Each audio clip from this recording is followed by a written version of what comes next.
بسم اللہ الرحمن الرحیم الصلاۃ والسلام علیک یا رسول اللہ وعلی آلک واصحابک یا حبیب اللہ کل نفس ذائق الموت۔ تو بے شک ہر جان کو موت کا مزہ چکھنا ہے۔ میرے عزیزوں، موت ایک ایسی حقیقت ہے جس کا کوئی بھی انکار نہیں کر سکتا۔ ہر ایک کا اس سے واسطہ پڑنا ہے، ہر ایک کی سانسیں لکھ دی گئی ہیں۔ صحیح بخاری شریف کی حدیث کا خلاصہ ہے کہ جب بچہ ماں کے پیٹ میں 4 مہینے کا ہوتا ہے تو اللہ کے حکم سے ایک فرشتہ وہاں آتا ہے اور اللہ تعالیٰ سے پوچھتا ہے کہ اللہ میں کیا لکھوں؟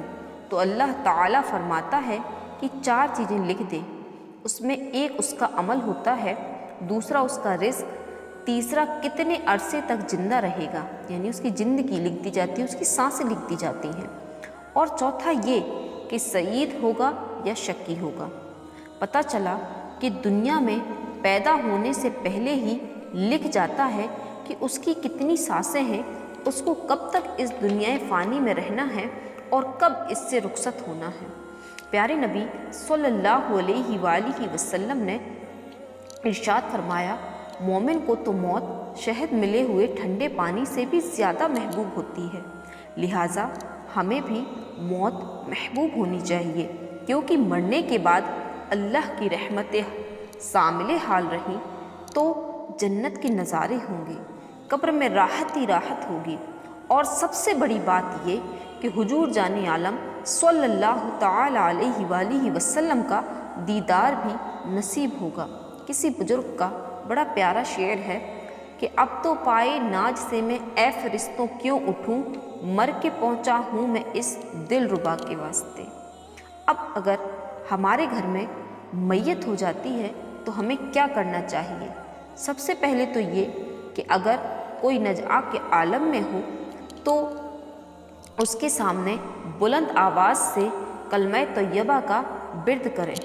اس سے نہ کہیں کہ کلمہ پڑھیں، بلکہ جتنے وہاں حاضر ہوں سب بلند آواز سے کلمہ پڑھیں کہ وہ سنتے سنتے پڑھ لے گا۔ اس سے یہ نہ کہا جائے کہ پڑھیں، اس کی جو ہے وہ علماء نے اس سے منع فرمایا ہے۔ اس کے علاوہ سورہ یاسین کی بھی تلاوت کی جائے کہ حضور جان عالم صلی اللہ تعالی علیہ وآلہ وسلم نے ارشاد فرمایا ہے کہ اپنے مرنے والوں کے قریب سورہ یاسین پڑھو۔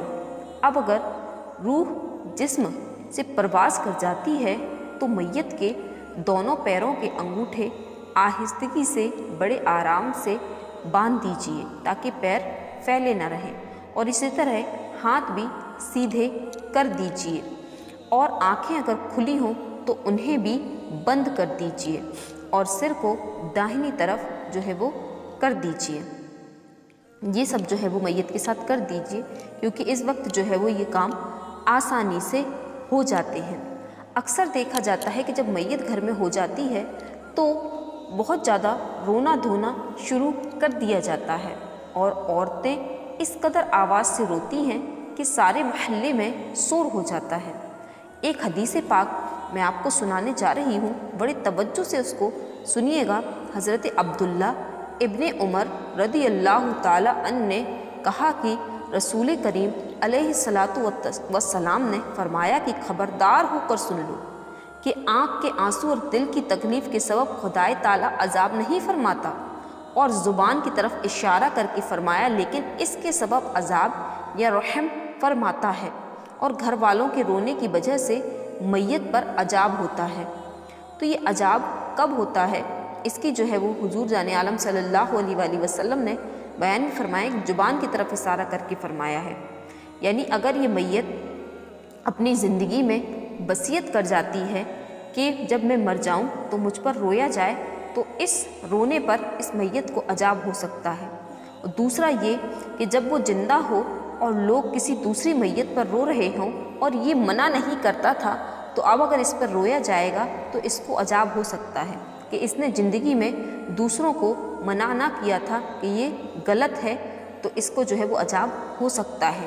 یا پھر اس نے اپنے گھر والوں کی تربیت نہ کی ہو، جیسے کہ ہم بھی جو ہے وہ اپنے بچوں کی تربیت نہیں کرتے۔ ہم میں سے کتنے والدین ایسے ہوتے ہیں جو اس حوالے سے جو ہے وہ بات کرتے ہیں، हम तो मौत का तज़किरा होने को जो है वो बुरा समझते हैं, मौत की बात करना जो है वो पसंद नहीं करते हैं, जबकि आकाए नामदार मदीने के ताजदार सल्लल्लाहु ताला अलैहि वसल्लम ने मौत को कसरत से याद करने को फरमाया है। तो हमें अपने घर वालों की तरबियत करते हुए ये बातें भी उन्हें बतानी चाहिए कि मैयत पे जो है वो रोना धोना जो है वो ये अजाब का सबब हो सकती हैं। इसी तरह मैयत में जो औसाफ ना हो उन औसाफ को याद करके जो है वो ज़िक्र करना, ये भी मैयत को अजाब देने होने का जो है वो सबब बन सकता है। यानी जो खूबियाँ उसमें ना हो उसका ज़िक्र करना ये अजाब का सबब बन सकता है। और हमारी यही आदत है कि जब तक जो है वो इंसान ज़िंदा होता है तो हम बुराई करते नहीं थकते, और मरने के बाद उसमें हम समझते हैं कि सारी खूबियाँ आ जाती हैं। तो मुर्दे के लिए सिर्फ वही खूबियाँ बयान की जाएं जो उसमें हों, क्योंकि मुर्दे की बुराई करने से भी मना किया गया है, और जो खूबियाँ उसमें ना हो वो भी बयान ना की जाएं। रोने धोने पर अजाब कब होगा कि रोना धोना इस तरह का हो कि चिल्ला चिल्ला कर चीख चीख कर रोया जाए, सीनों पर जो है वो हाथ मारे जाएं, बाल नोचे जाएं, रान पर हाथ मारे जाएं, सर पर मिट्टी डाली जाए, मुंह नोचा जाए और बहुत तेज़ आवाज़ से रोया जाए, ये रोना जो है वो सबब बनता है अजाब का। और सिर्फ अगर आँखों से आंसू निकलते हैं या थोड़ी बहुत आवाज़ कि जो कि बुलंद ना हो, हल्की बहुत आवाज़ हो जो कि जो है वो दूसरों तक ना पहुँचे, तो इसमें कोई हर्ज नहीं है। इसमें ना तो जो है वो रोने वाला गुनाहगार है, ना इससे मैयत को जो है वो अजाब होगा, क्योंकि हुजूर जाने आलम सल्लल्लाहु ताला अलैहि वसल्लम के साहबजादे के इंतकाल पर हुजूर की आँखों से भी मुबारक आंसू निकले हैं, और हुजूर जाने आलम सल्लल्लाहु ताला अलैहि वसल्लम ने जो है वो इसको बताया है कि ये तो जो है वो एक जो मोहब्बत थी बेटे से, उसमें जो है वो आंसू निकल रहे हैं, लेकिन दिल जो है वो रब की रज़ा पर राज़ी है। तो यही हमारा अमल होना चाहिए कि आँखों से आंसू जो अपना अजीज़ दुनिया से जाता है तो उसकी जुदाई में, उसके गम में, उसकी मोहब्बत में निकल आते हैं, तो इसमें हर्ज नहीं है। लेकिन जो है वो वैन करना और इस तरीके से रोना कि चिल्लाना चीखना, ये मना होता है, ये जो है वो अजाब का सबब बन सकता है। तो इससे जो है वो हम सबको बचना चाहिए। रोने के साथ साथ एक और जो है वो काम होता है, और वो होता है कि कुफ्रिया जुमले बोले जाते हैं। आपने भी अक्सर देखा होगा, और ये जुमले जो है वो ख़ास तौर पर अगर नौजवान की मौत हो जाए तो ये ज़्यादातर बोले जाते हैं। जैसे कि ये बोला जाता है कि अल्लाह को ना जाने इसकी क्या ज़रूरत पड़ गई थी जो जल्दी बुला लिया, या ये कहते हैं कि जो नेक होते हैं उनको अभी अल्लाह तबारक व तआला की ज़रूरत होती है, इसीलिए अल्लाह ताला ने इसको जो है वो जल्दी बुला लिया। या यूँ कहते हैं कि अल्लाह तुझे इसकी भरी जवानी पर रहम न आया, अगर लेना ही था तो किसी बुढ़े या बुढ़िया को ले लेता। ये सब बातें जो है वो कुफ्रिया हैं, और भी कई तरह के कुफ्रिया जुमले कहे जाते हैं। तो हमें इनसे तौबा करनी चाहिए, अपने जो है वो घर में दीनी माहौल बनाना चाहिए, और बच्चों को ये बातें सिखानी चाहिए कि देखें ज़िंदगी रब तबारक व तआला ने दी है, और मौत की जो है वो वक्त जो है वो मुकर्रर है, और हम आए भले तरतीब बार हैं, यानी पहले दादा फिर बाप फिर बेटा, लेकिन जाने की कोई तरतीब नहीं है।